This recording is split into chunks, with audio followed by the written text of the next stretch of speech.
I was 35, and I take a DNA test.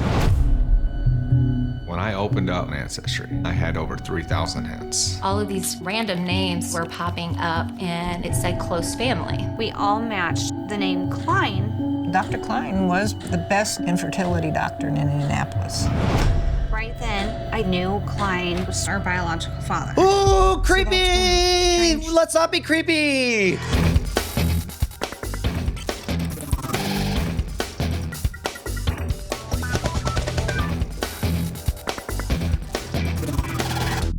Welcome to Cordkillers, the show that fathers your desire to watch the stuff you love when you want, where you want, however you want, over and over again. I'm Tom Merritt. I'm uncomfortable with this introduction. My name is Brian Brushwood, and I must admit that I read this story as it was making news. It never occurred to me what an amazing Netflix documentary this could be. Can you tell us more about it, Bryce? Yeah, this is the upcoming Netflix documentary feature called Our Father, which details how DNA testing uncovered an infertility doctor who had secretly supplied his own genetic material for dozens of births in the 70s and 80s. It comes to Netflix May 11th. If it wasn't, I couldn't even show the good part of that trailer. Right. Basically, people say we have trouble making babies. He's like, don't worry, I do magic. I have baby. Oh, for you, yeah. Except he wouldn't have had to. There's no controversy of the problem with fertility is the improper donor material. I don't understand. I guess I should watch the documentary. I don't understand why. I have a feeling all of this will be covered. Yeah. Oh my goodness. Yeah. That it's also one of those things where you're like, somebody's like, well, what if this happened? You're like, that's not gonna happen. And then this guy shows up to justify all of your fears. All right. Well, I am not afraid for us to move on to our primary target. Everything sounds dirty now. We've talked about peak television for a long time. We've talked about, are there too many shows? There's so many shows. But I have noticed something new. There are too many shows returning. This is not based on a news story this week. This is just me bringing this observation to the table, as I used to just ignore most of broadcast television and pick the coolest streaming shows from, the 2 or 3 streaming services out there. And that helped me whittle down to some pretty quality stuff. But I found all those quality shows have gotten 2nd or 3rd seasons and are all coming back right now, to the point where I don't think I have time to keep up on all the shows I like. So I was bringing to this table, are there actually more streaming shows returning? Is this just me? Here's my evidence, and then we could talk about, as viewers, and then we're going to talk about the business side of this as well. Recently returned of the things that I'm enjoying watching: Upload on Amazon, Picard on Paramount Plus, Atlanta, FX on Hulu, Bridgerton on Netflix, which I haven't even started yet. It's been out for a month. Coming soon, to crowd up my schedule, Better Call Saul on AMC Plus, The Flight Attendant on HBO Max, Barry and Hacks also on HBO and HBO Max, Stranger Things on Netflix, The Boys on Amazon, For All Mankind on Apple TV Plus, Only Murders in the Building on Hulu. That's just in the next 2 months. And then we've got new shows that I also would like to try. Strange New Worlds, the Star Trek series on Paramount Plus coming May 5th. Obi-Wan Kenobi May 26th on Disney Plus. House of the Dragon, the Game of Thrones spinoff, coming to HBO Max August 20th. It used to feel pretty easy to adopt a streaming show. They were new, they were different. But now I look at these and I think, do I want to start a new one? Because I've got all these feelings of obligation of shows that I used to watch. And I may just have to start more qualifications for the Abandoning Award at the end of the year, because I don't feel like I have room for keeping up on the shows that I already whittled down to be the shows that I thought were worth following. So, man, what a good question. If I'm wearing my consumer hat, I would liken it to, you hear I don't know, let's use music as a metaphor. You hear a unique hook or whatever that has a unique. You know what? Let's make this about what was the wah wah pedals? the techno thing? Dubstep? Yeah, dance dubstep. music. Dubstep. No, Jiminy. dubstep. Dubstep is new. Sorry, I'm old. Dubstep is new for a moment. It's novel. You really want, like, it's over. Like, that song is over. You're like, I want more dubstep. And then you get more dubstep. You're like, yeah. And then the third, fourth, fifth, sixth, seventh, eighth album, you're like, it's a lot of, yeah, I get it. You go wah, wah, wah, wah, wah, right? So likewise, I think for all of the content that we like as consumers, it is truly novel to bring back the spirit of, let's say, Star Trek: The Next Generation in the form of both Picard and in Lower Decks. Mm-hmm. I would say both of those are essentially continuations. Different ways. One's the spirit, one's the literal actors. Yeah. But I can honestly say that I think we'll talk about it later, but I think I very quickly had my fill of the Picard version of the same continuation. And I'm very hungry for the novelty of the Lower Decks version of the continuation. So when I go down this list, we've got stuff like Picard that, like, it is the same note or the same wah wah wah. But I even Better Call Saul at this point is just more of the same, and I'm glad that we're wrapping it up, and I'm happy to have gone on the journey, but I don't know how hungry I am. Like, all things being equal, Better Call Saul, even the completion of this epic saga spanning 2 totally different series and so much adventure, I don't know that as a consumer I'd be super hungry for. Bryce, what about you? Well, hold on, Brian. I want to ask you something. You're picking the 2 things that are continuing series out of my list, and you're also picking out of my list. These are things that I'm interested in, but it sounds like maybe you're not seeing the same thing. That you are not feeling like, oh my God, there's all these shows coming back, and I kind of want to keep following most of them, but I don't have time. Is that right? You're not having that? Yes, and although I would say compared to the rest of the world, Tom, the Venn diagram of things you like and thing I like are almost a circle, and the only thing on your side is Korean dramas. And the only thing on my side is stuff with my kids. Like, that's about the extent to which we differ. But even loving the same things, like Stranger Things, how much did I love that one note that they were playing until I didn't anymore? And that's a good example, right? It's one thing to say, like, oh, the Next Generation note, man, that's been going for decades. It's another thing to say, like, Stranger Things, it's a brand new note, but after 1 or 2 seasons, maybe I'm done. Like, I'm not getting that. Even Picard, which, again, we'll talk in spoiler in time. Maybe I am getting a little tired of the note. I think that's the exception that proves the rule here, though, because I'm way in on Barry. I'm way in on the flight attendant. I will still weigh in on Stranger Things. Like, I'm not looking at these and saying, yeah, I had enough. I'm looking at these and saying, I want to continue all these stories, but I don't know if I can. Well, let's keep it to the realm of what we enjoy as consumers. Bryce, do you find yourself picking favorites and, like, cutting people out of your watching budget? No, it's more implicit than that. Usually, if, like, for example, we were talking about Upload. Upload just came back for season 2. I really liked season 1. I have known that season 2 is out there for weeks. And I haven't watched it. I try not to beat myself up about it. If I was going to watch it, then I would have. Yeah. But there are a lot of shows right now, and there's a lot of good shows right now, and it is very difficult because you don't know what's going to be a surprise hit. You know, like returning shows. You know, Better Call Saul, and all these shows that we know that we like. Great, those are still continuing, and also all of the new surprises that we weren't ready for. I think make it very hard to keep anything consistently watching. Atlanta I haven't caught up on. Like Better Call Saul I probably wouldn't have unless it was for this show, to be honest. Even though I like it. I love Better Call Saul. But there's so many shows, and some of these are so long in the tooth. There's a lot. There's a little bit of too much. So, Song in the chat room points out something I think is maybe affecting me.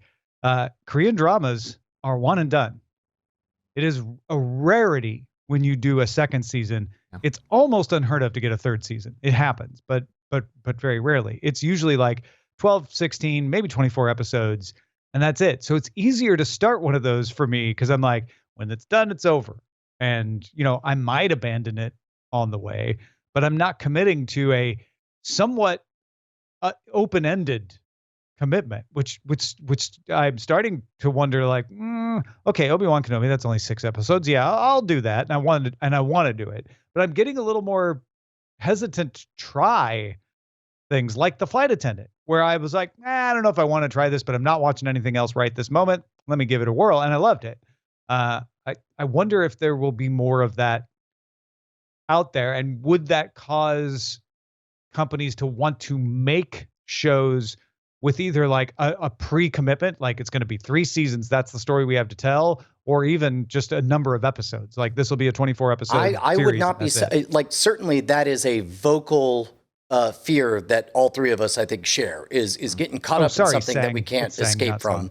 But likewise, we have other shows that are committed to not doing that to us. For example, in interviews, Danny McBride is talking about the Righteous Gemstones, and he says, look, I'm not a fan of the cliffhanger endings. Each season is going to be a complete story, beginning, middle, and end, and it's proven to work that way. And it's like, yes, I will start this song knowing that it's going to end. Whereas meanwhile, a lot of the stuff that we're electrified about lately has been, I've said more than once over the last couple of months, and that's how you get a second season, is by ending on this big cliffhanger.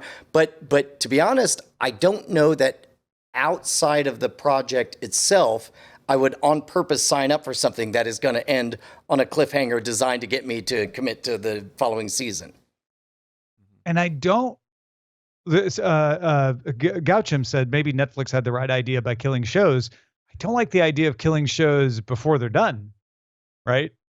Like I want them to be complete stories. I think we're making the transition from the Dickensian era of serial stories in a magazine that are eventually turned into a novel into just making novels. The TV shows are novels. Like, so just tell me how many episodes it's going to be. It could be split. It could be released over 3 years. That's fine. I'm fine with that. But let me know. Right. The trick, of course, becomes like, how do you pitch to the consumer when you don't know whether or not you're going to get funding for seasons 2 through 5 or whatever? Yeah. And this is pointing us at the direction of a tangent, but it doesn't necessarily need to be. But there's like, if Cosine. I cosine on this metaphor. Cosine, secant, tangent, sine. It was only an SINE though. All of the like streamers, Netflix, Hulu, Amazon, whatever, they all seem to want to make their own version of TV. And I have been watching so little TV lately. I have been so much more hooked into YouTube, of being, sucked up into a random suggestion video. Then you get into the channel, then you're watching the channel and you're on autoplay. And none of the streamers can do that. And that's very difficult. I mean, we're spending this whole conversation talking about series, but so much good stuff on YouTube is like not even a series. We get out of the idea of like, okay, an episode of a TV show needs to be 22 minutes, 44 minutes, whatever. But what if just video shows up and it's from the people who you like making video, and like, although YouTube doesn't seem to have a lot of popular fiction. It has some. But the popular stuff on YouTube tends to be nonfiction, maybe reality, but like history, educational, vlogger kind of stuff, right? Yeah, but it's something where you don't feel like, well, if I don't see Carrie Cakes this week, I don't have to catch up necessarily. It's unlike a fictional series, a scripted series. Yeah, and you have to follow the story. There's just I don't know. I'm just more surprised that we haven't seen the streamers break out of all of the TV shaped boxes that we walked into these services becoming. And I think that, I don't know, that makes it very difficult to have an idea of like, I must watch a show, a capital S show. It comes out on the day and 8 episodes come out, and then I will watch it next year. I almost feel like YouTube is the magazine equivalent in my novel allegory. Sure. Like sometimes you want to sit down and read a novel, but you don't read a novel all the time. You'll flip through magazines. Back when we actually did print, Bryce may not remember, but there used to be this thing called magazine. I got highlights. If I may submit to the panel the possibility that YouTube is a little bit different because outside of directly narrative stuff, in general, what you're watching is the very, very slow motion story of a human being. As I am fond of pointing out to people who want to get into YouTube or TikTok or Twitter or what have you, is figure out what your story is, figure out what the smallest unit of your story is, figure out what the largest unit of your story is. And for example, the example that I like to give is a Stephen King tweet. Let's call a tweet the atomic unit of storytelling. A Stephen King tweet is not that different from a Stephen King essay, which he might post on his blog, which is not that different from a Stephen King short story, which is not that different from a Stephen King novella, which is not that different from a Stephen King novel, which is not that different from a Stephen King set of 7 novels, all spanning this epic direction, which is not that different from a Stephen King lifetime. When you're doing that, it makes sense that it never ends. Maybe the lens changes, much like, again, Stephen King, maybe we're seeing it through the victim of a sadistic husband, and now we're seeing it through somebody on the hunt for a rabid dog or what have you. But it's all still the same story, just through different lenses. Whereas what we're seeing here with narrative projects is sort of the initial pitch. If another metaphor, forgive me, imagine you bang a tuning fork and then that note rings with some audience. And then you just let it linger as long as you possibly can sell ads for. And then you can't sell enough ads on it, and then you put it in your pocket. That is the thing that bums me out about this process of continuing to ring out as much as we can from a note that we loved very much when we first heard it. Although most of these streamers that we're talking about are not as worried about selling ads, although they have ad-supported tiers. They're worried about subscriber signups and retention. So on behalf of their formula? insane robot AI middle manager who sells ads. I mean, if someone was paying the price of Netflix to access YouTube, if you could only watch youtube.com all the ways that you do now, but through a Netflix subscription, I think people would. I mean, like, I don't know. I'm just saying we had a story previously on the show that Netflix in particular doesn't give a crap about ads. It cares about signups and retention, and Disney Plus and Peacock also. Yeah. And worth noting is, and worth, admitting to is, we're also part of this. Like, there are people who chimed in at the very beginning of Frame Rate and are still here in their Cordkillers era, who are supporting us financially, and for that we thank you. So it does feel a little bit odd to admit as a consumer, I may not dig wringing all you can out of a thing, while also as a producer actively participating in that confusing drama. Although I think, again, it's worth noting scripted versus reality, unscripted. We're doing news right. Unscripted. That is open-ended and ongoing, and you're not wringing something out of it. You're just making a new disposable thing. We don't expect a lot of people to go back into the archives and watch Cordkillers. When you're making a Game of Thrones or a Better Call Saul or a Breaking Bad, you're counting on there being a long tail. It may not be nearly as much as the people who watch it the first time through, but that there will be lots of people who will stick around for your subscriber service because, oh, you know what? I never got around to watching Mad Men, and Mad Men's available on this service. Great. I'm going to watch Mad Men or Breaking Bad after Better Call Saul, which is another reason why you have these prequels and sequels and Picards and things, is like getting people to go like, you know what? I should go back and finally watch The Next Generation. Oh, that's on Paramount Plus too. Great. So I think there is a qualitative difference there. And like, I don't know. I almost wonder if we are going to come up with an additional word for what we're talking about, the difference between what is on Netflix and the difference between what is on youtube.com, between TV or new TV and online video. So many of these problems just get smoothed over if you are in an online video user-generated content space. But that's not something any of the other services seem to be able to crack or can't, based on legal things. But I don't know. I watched a lot of restoration videos over the weekend that have more views than most major TV shows, full stop. And I'm sure Netflix would love to figure out how to get those 30 million views. But it's hard to do that when you have to do everything as a TV show instead of video, which can be a little more disposable. Well, also YouTube is zero cost for YouTube content is zero cost for YouTube because the cost is entirely borne on by the creator. Right. The monetization level, you have to have millions of views to get the advertising related monetization to a proper level to support the best content. And so you make stuff that leans into easy watches versus Netflix, which is like, we want to make a lot of money to keep you subscribed. So we're going to make quality watches, which means longer. I mean, aren't those the same thing? Like what is the difference between if I watch 6 hours of restoration videos and 6 hours of Moon Knight? Like, are those not quality views? It goes back to my analogy on magazines. It's the difference between flipping through a magazine and the difference between reading a good book. It's a different experience for you. And so there's a different monetization strategy. There's a different retention strategy. They don't have to work as hard with YouTube content, because it's easy come, easy go. You put that money in a Moon Knight, you want to make people watch the whole thing and then feel like, oh my God, that was amazing, and talk to all their friends about it. A YouTube video doesn't need that as much.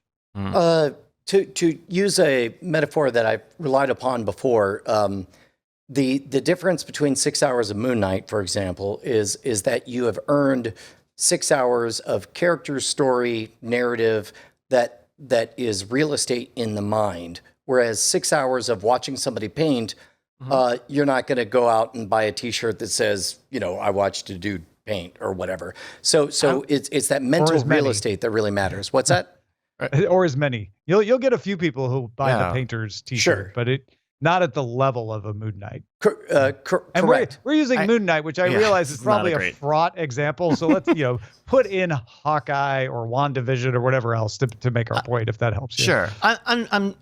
I think just what I'm getting at is like we're talking about there's a deluge of content. There's so many shows, so many coming back and new ones returning, and there's a lot of work that goes into it, right? A lot of scripting and whatnot. Where if Netflix took the cost to put Ryan Reynolds into one of their movies and gave it to one of these folks who go and sandblast stuff, they would make a lot of good content for Netflix.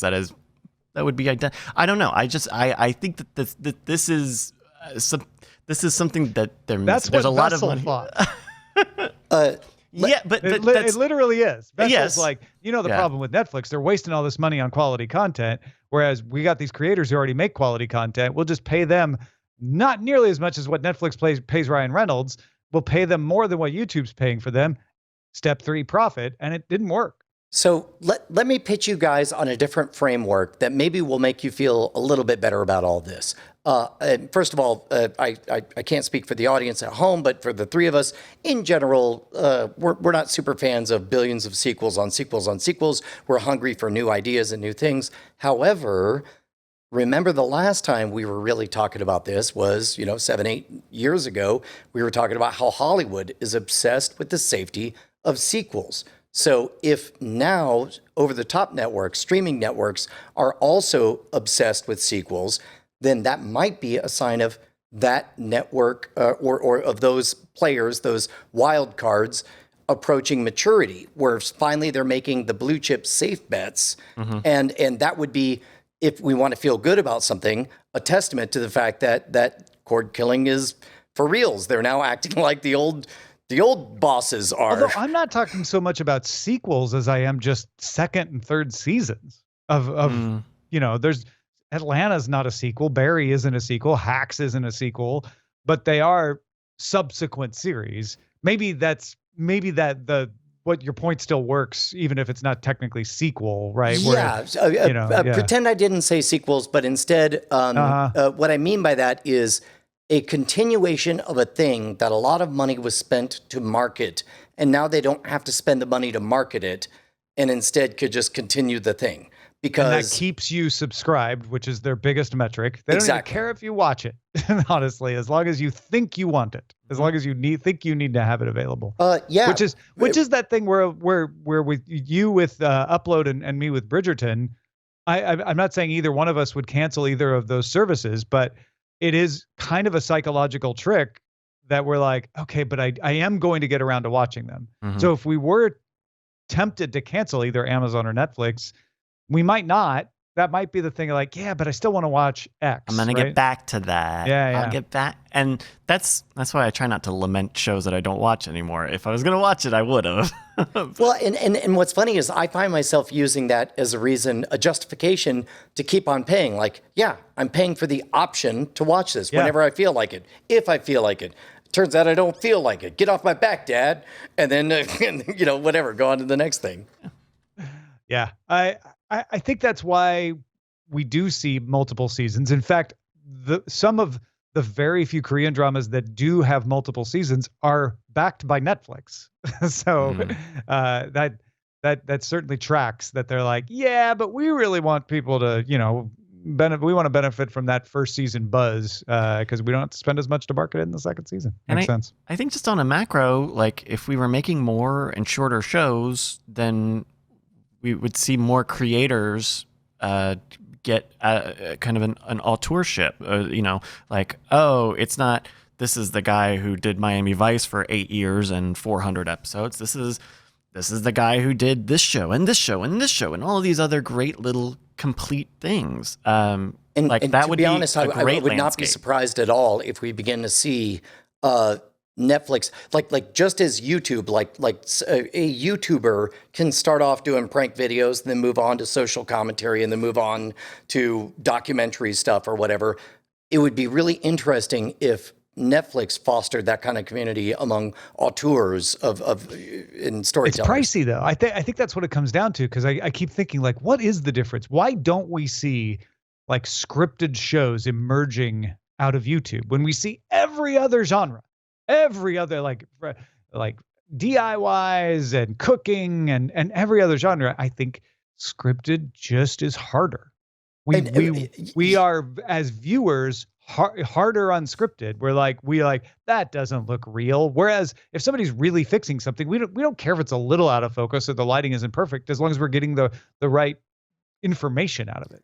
Yes, and I think that is both an explanation as to why we don't see that on YouTube, and a reason we are seeing so many series come back, because on top of scripted, not only is it hard to make a scripted series, it's hard to promote it. It's 50% of the budget, on top of the production budget, usually 50% more is how much you have to spend just to get people to give it a try. I think Kevin Smith was saying one of his movies cost $6 million to make and $100 million to market. And it was bonkers. And so as a result, the production company was able to say, whoopsie doodle, it only made $107 million. So you only made $1 million. And which brings us back to the opening point. The reason I'm feeling this way is because I would much rather spend my time on something I already know I like, right?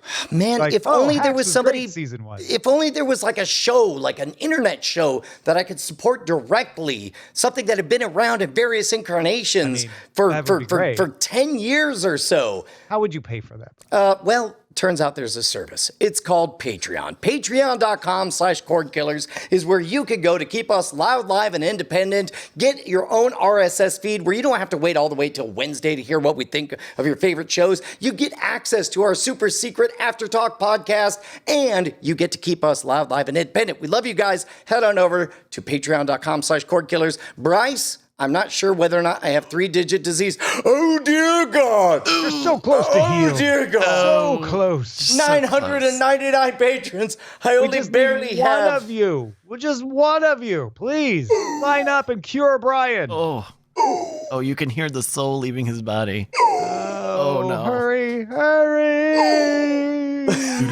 I'll keep doing it. No, we can't do that. We can't do that. We release a full hour-long episode Tune of in. nothing but me making that terrible noise. Cliffhanger ending to the season. Will Brian survive? Tune in next week.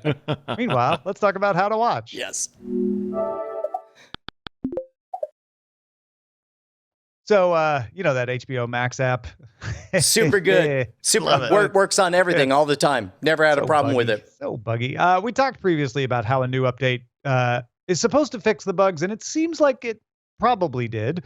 Protocol talked to Sarah Lyon, HBO Max's head of product experience, and she was pretty candid with Protocol. She told them they felt pressure to launch faster than they were ready because they wanted to keep up with Netflix and launch, at least in step with Disney Plus. HBO Max's launch app was based on the tech stack that supported HBO's two previous efforts, HBO Go and HBO Now.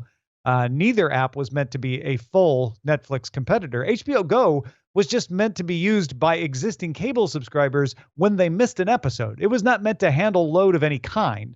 And HBO Now was meant to hold a limited catalog, just the HBO shows, and mostly they would just put the newest ones up at the top and figure that's what people were looking for. HBO Max was a whole different situation. They're bringing in things from TBS and TNT and all this back catalog they were promoting. So its interface was not up to snuff based on the HBO Now interface, and its back end may not have been up to snuff if they were using some of the HBO Go back end. So Lyons told Protocol, "We knew that the platform never could handle what HBO Max was going to do. It never was intended to go global. It was never intended to go direct to consumer," referring to the old platform. But they just felt pressure to launch. So they, bootstrapped themselves up and made it work. However, they are fixing it. One of the things they did was to acquire Canada's U.I.TV. And the folks from that acquisition rebuilt the new app from the ground up. Crashes of the HBO Max Roku app have now decreased by 90% since they launched the new code base. Load time on Android fell 50%. They didn't give any numbers on Apple TV, but I could tell you colloquially, it seems like we're seeing fewer people complain about Apple TV. Fire TV and Xbox are the next to get the new code base. If you're on those platforms and saying it still sucks, that's because you still got the old code. And then after Fire TV and Xbox, they plan to update their web and mobile. Now that the code is stable too, they want to work on that user experience and make it easier to find and investigate all the stuff they have to offer. So both Bryce and Tom, is that something that you had heard out in the ether, whether it be on Twitter or social medias or whatever, that HBO Max had a reputation of being a poor app experience? Yeah, definitely. I had that experience people firsthand. complaining much more about HBO Max's app than others. Okay. Well, then I will shut my mouth because in general, I've found HBO's Max's design to be fairly excellent. It does hiccup from time to time on the downloads, but I don't know if that's on my end or theirs. To me, this seems like a pretty smart, savvy marketing move to do well at something, relatively well at something, and then loudly shout, I totally screwed up. Should have been so much better. But now it is better. Yeah. And I'm I'll be wondering honest, if there's a little bit of that personally, happening. I only got frustrated with HBO Max when I would go in to use the app to find something. And one time Eileen's like, why are you doing that? Just use the Apple TV Watch Now row. And that's how I mostly watched HBO Max stuff, was I would just go into the Watch Now row, press the icon, and it would deep link right into HBO Max. And so I avoided most all of this. I never had any streaming difficulties myself. I know other people did. But the one time I went in and tried to find an episode in HBO Now that I was in the middle of watching, I was like, just show me the next one. I couldn't find it. I had to do a search in HBO Max. So there were some design tweaks that I think it's good that they're going to make. Yeah, whenever I watch it on my laptop through Safari, just every 10, 20 minutes, you can guess it'll probably crash. Yeah, and you have to refresh, and then you have to pick your profile again, and then you can start to play the video. Oh, no. I've had nothing that bad. I've had that about constantly. once to twice per hour long program, just a little bit of a hiccup and then a continue. That's about as bad as it's gotten. But again, I mean, It's not nothing. There are not no problems. But I tell you what, man, that's a really great way to become a sympathetic character, is to own your faults. And it sounds like they're getting out in front of it, unlike a certain Apple-related company whose name is Apple. Oh. You should have said like a certain Beats-related company.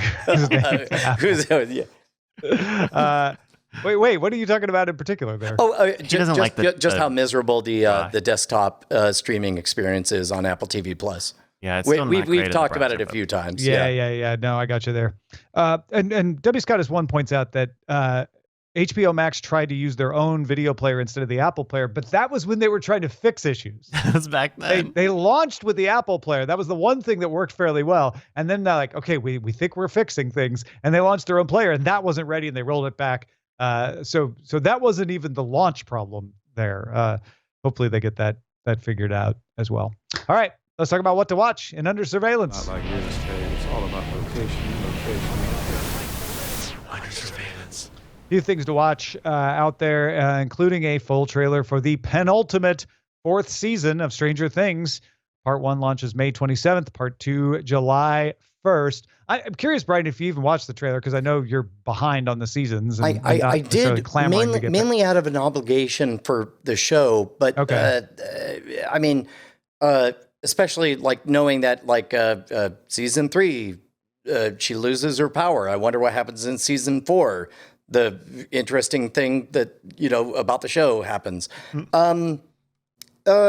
It's I guess if I want to chime in on anything, it'll be about the weird thing that happens the moment you smell an ending. Because all of a sudden, maybe I would have watched it, maybe I wouldn't have, maybe I would have gotten caught up with season 3 or whatever.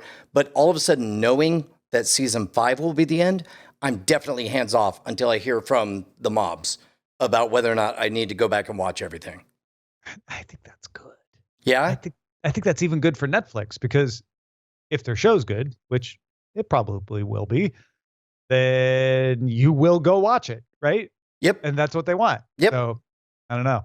I thought it was interesting. They made a big deal in a lot of their interviews that, like, because some of the characters move out to California from Indiana, that they got to do this ET vibe.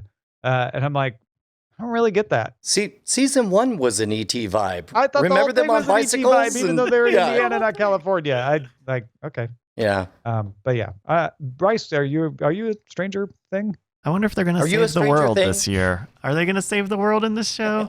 I wonder. Season 5, maybe. This year, not so much. Maybe they can come up with a bigger evil god to destroy. Is that what they did with it? I don't know. Yeah, there's a thing in the trailer that looks like maybe it's one of the dead characters coming back, and everybody's like, Barb. It's not Barb. We're going to double down on everything. Not only is it going to be supernatural, it's going to be more supernatural. Everyone has powers. Not only is it going to be retro, it's going to be super retro. 1920s, everybody jitterbugging and shooting lasers out of their eyes. It's going to be amazing. This is our strangest thing we've made yet. Right. We can't wait for you to enjoy it. Jitterbugging. Let's skip Trip the Light. Fantastic.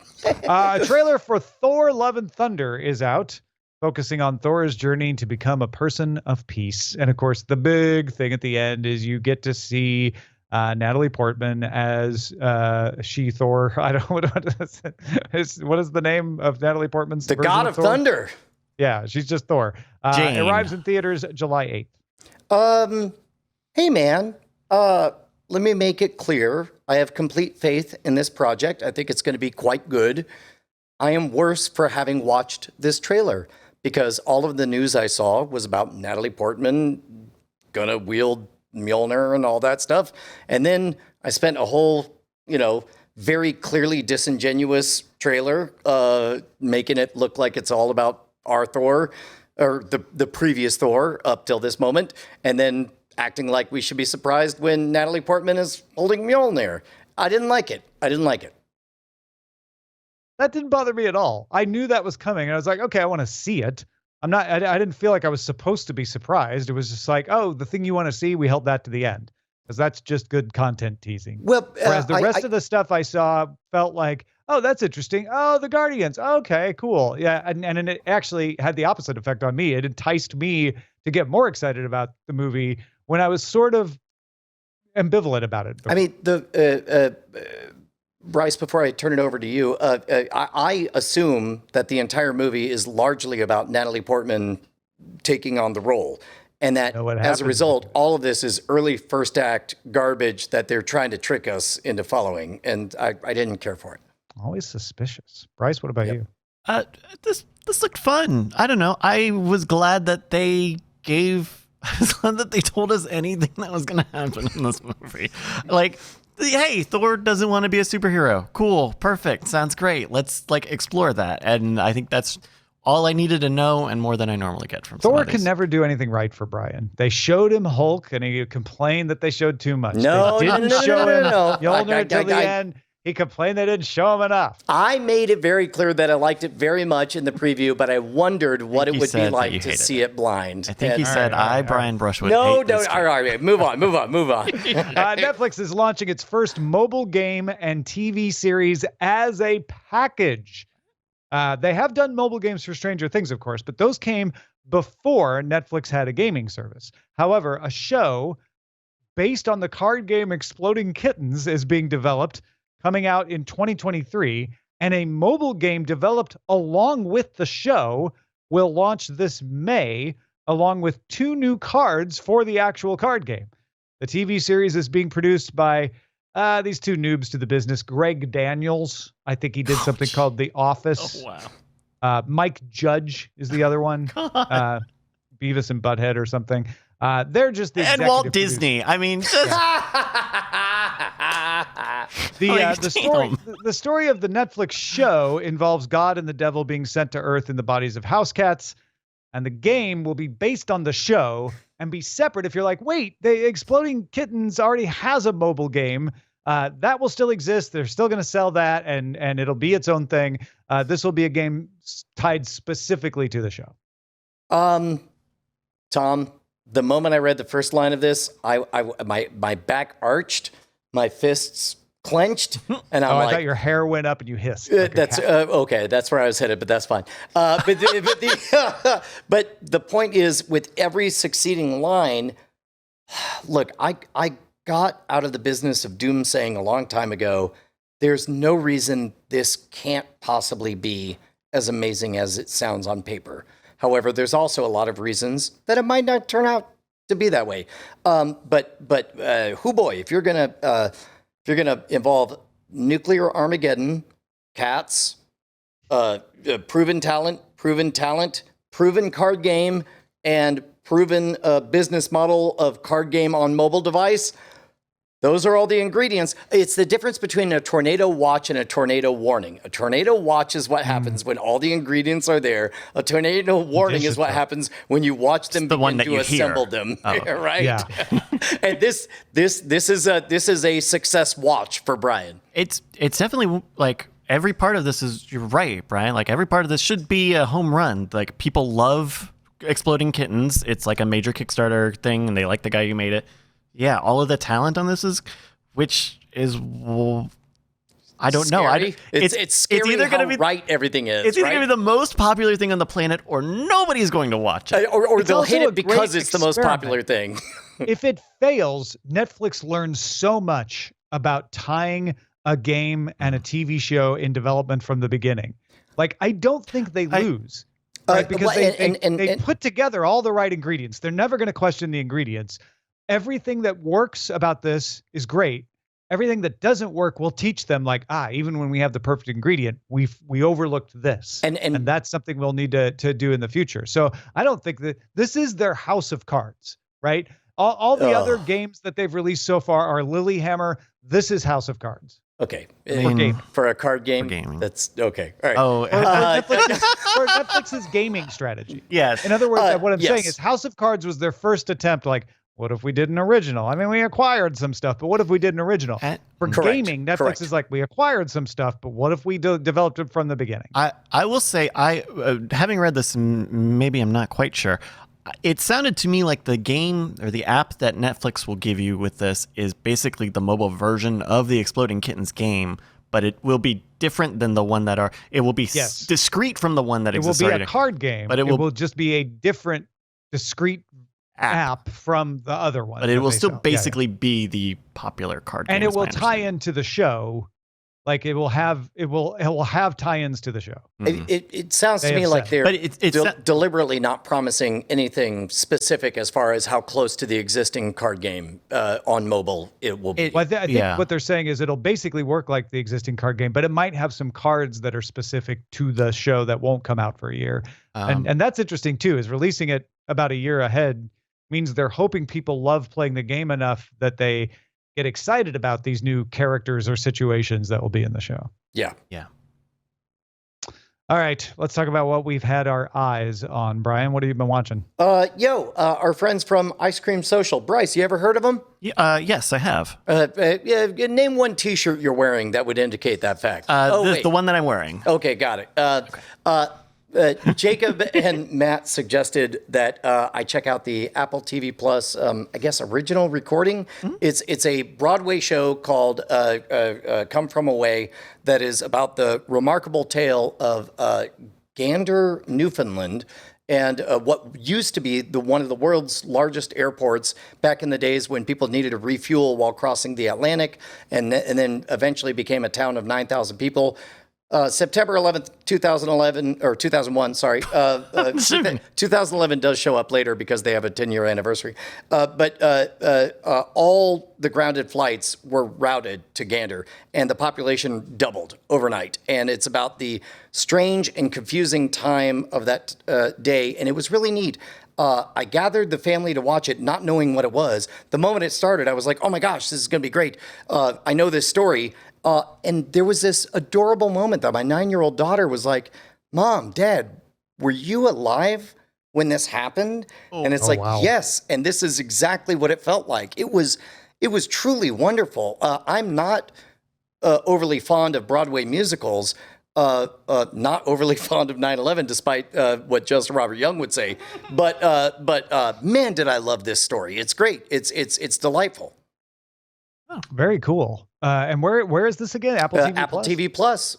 It's got an 8.6 out of 10 on IMDb. Very nice. I was going to mention Upload as my thing, although I'm only like a few episodes in and it's slow going. And so I decided at the last minute I would change it to a Netflix show called Making Fun. No, I'm just kidding. That's going to be the end of it. You still spoiled it. Okay. I know. It was worth it for the bit. So glad I have no idea what just happened. I think I want to talk about live streaming music in two different ways. So over the weekend, my wife and I went to see BTS in Las Vegas, and one of the nights we saw them in the MGM Arena remotely. They were playing in Allegiant Stadium. We were in the MGM Arena. They piped in the video stream from Allegiant in a big screen and did everything else that they would do in the concert.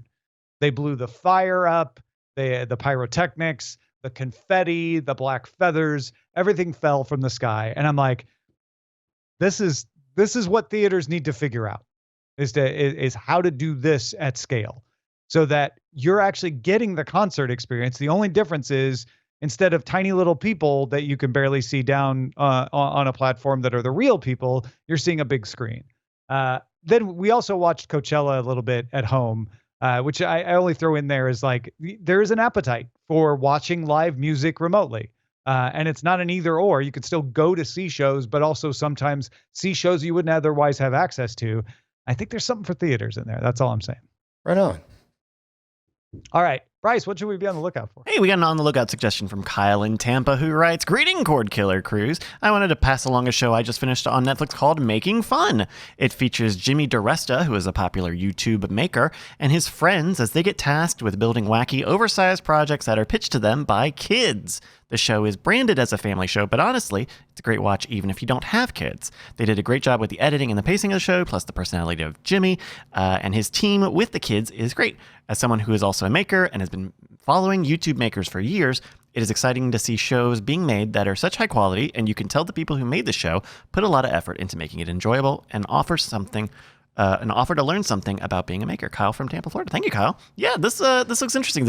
I put this on my list a few weeks ago and had not watched it and didn't even know what the concept was. But this sounds really fun and inventive. This looks 100% made for my 9-year-old. She would love everything about what I'm seeing right now. And it's an example of what Bryce was saying earlier about taking good creators and like putting them on the Netflix platform. So. Yeah.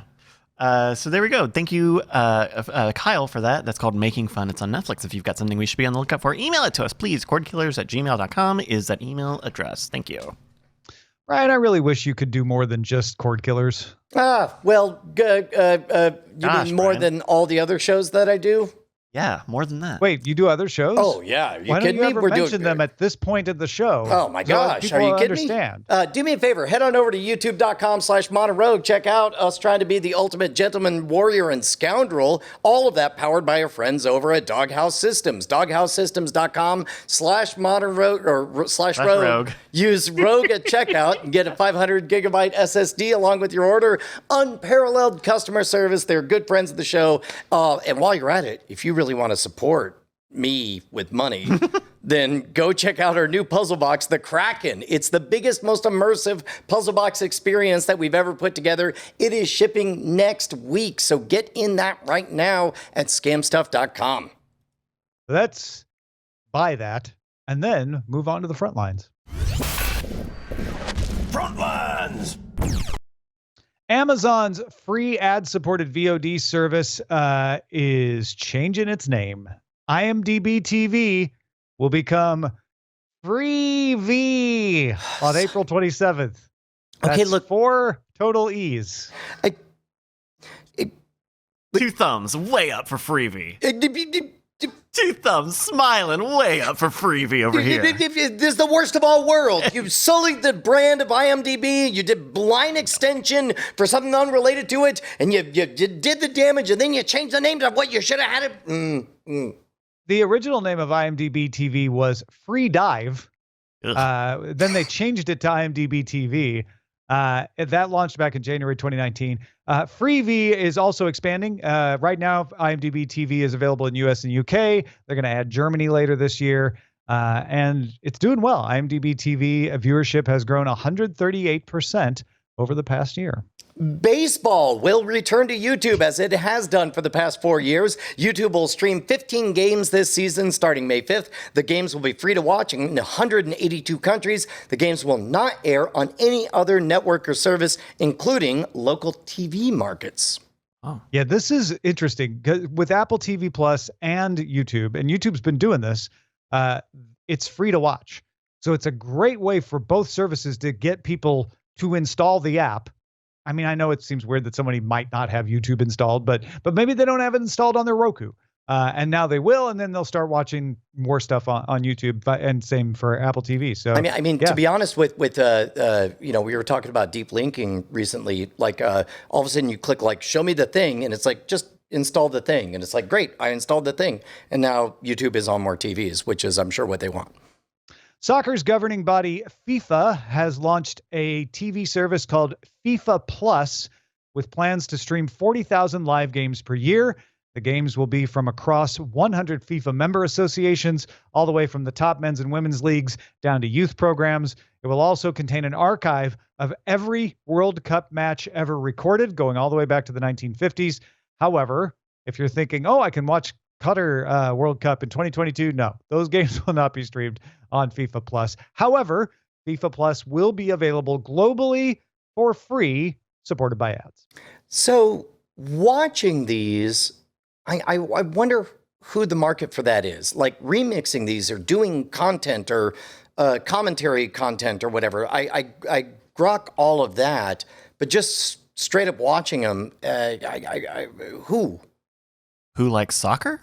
No. Who likes watching old soccer matches that you already know the answer just to? One of the things, like that's not the main feature of the service. Sure. I hope I didn't give you that impression. That's just a thing where people are like, I want to go watch the old England game and as we prep for the new World Cup. Like I want to see the last time they won. Actually, and it's just World Cup matches. It's not even like it's the hundreds that happen throughout the year either. These are going to be honestly, the good it's ones. one of those things that makes fans go like, "Oh, that's so cool! I'll have to try that out," even if they're not going to watch that much of it. But I'll tell you what. On top of that, if you want to be the smartest, I think the point I want to make about FIFA Plus though is that it's free.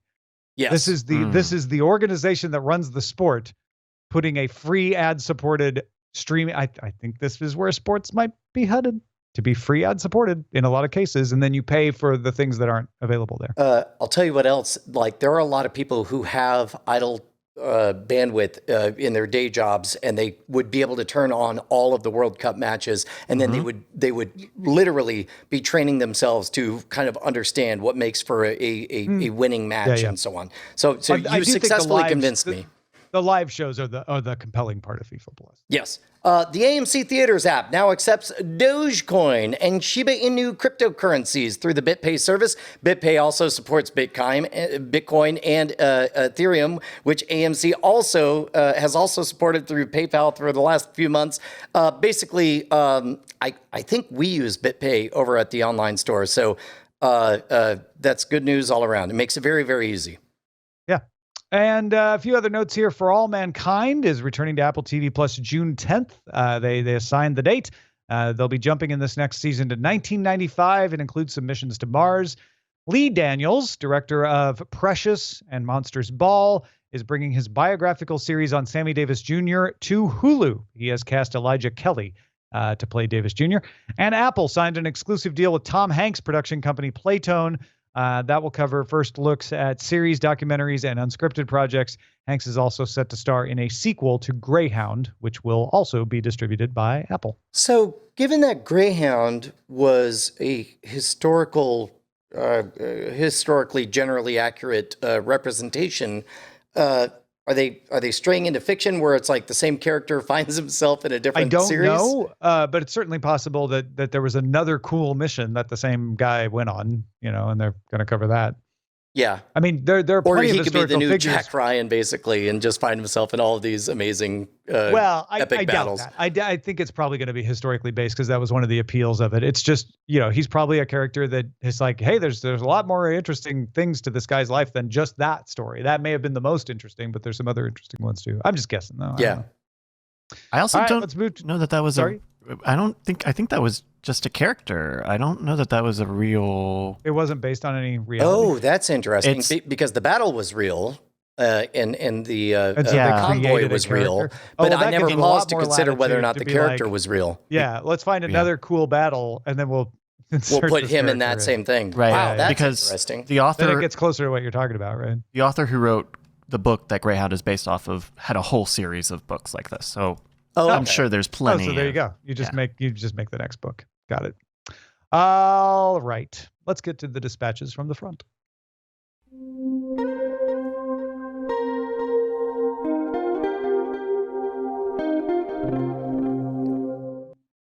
Hi, team. I wanted to share a new trend I have noticed in South Indian cinema. We're not talking about French Lick, Indiana here. We're talking about India, the subcontinent, and Josh points out not Bollywood, but the Hindi film industry.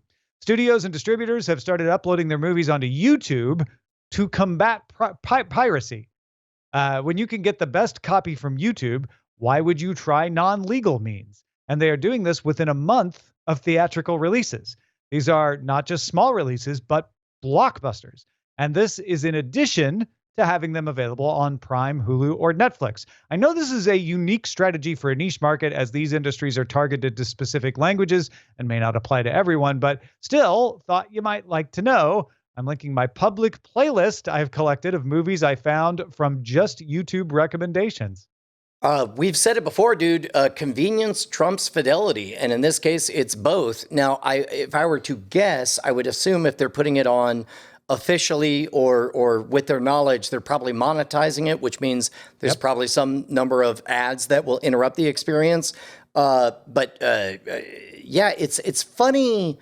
All the options that you have to combat piracy. When we did our first magic tutorial lesson, the first thing I did was upload it to the Pirate Bay, along with a big old fat scroll at the bottom that says, You're awful for downloading this. You should just give me $2. Seriously, how much is $2? Just give me $2. Good God, why are you doing this? And then so I'm going to bet they won't be making $2 per episode, but they're going to be making substantial money this way. Well, and people who pay for YouTube Premium, they generate money based on minutes. And when you're talking about 2-hour, 24-minute movie, that starts to feel like, maybe we're going to make more money off these people on YouTube than we would have if we would restricted it to just Hulu and Prime and stuff. So, yeah. Interesting. And then James C. Smith wanted to point out that Just Watch, the app, does do deep linking. And he says, I use the Just Watch app on Apple TV.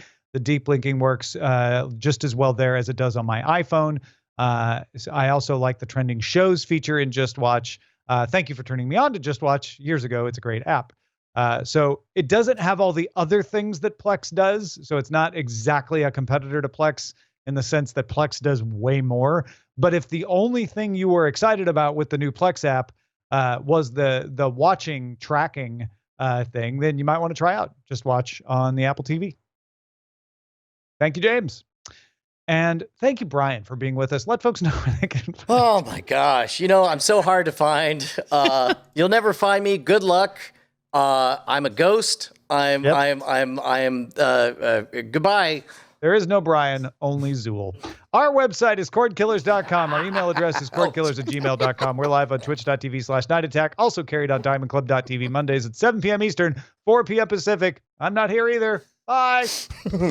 Hey, Tom Merritt, what's going on? I'm just hanging out here watching this scroll go by. What are you doing? Trying to set up a bit where we thank our beautiful, beautiful patrons, all these wonderful names. I'm sorry, I'm too distracted looking at these beautiful, beautiful patron names going by. Look at that one. I mean, if you wanted to be one of these people, patreon.com/cordkillers would be the place to go. I mean, they're scratching our itch, because we're addicted. As long as it's consensual, we're addicted to their money. And love. Might as well face it. Well, God damn it. Diamond Club hopes you have enjoyed this program.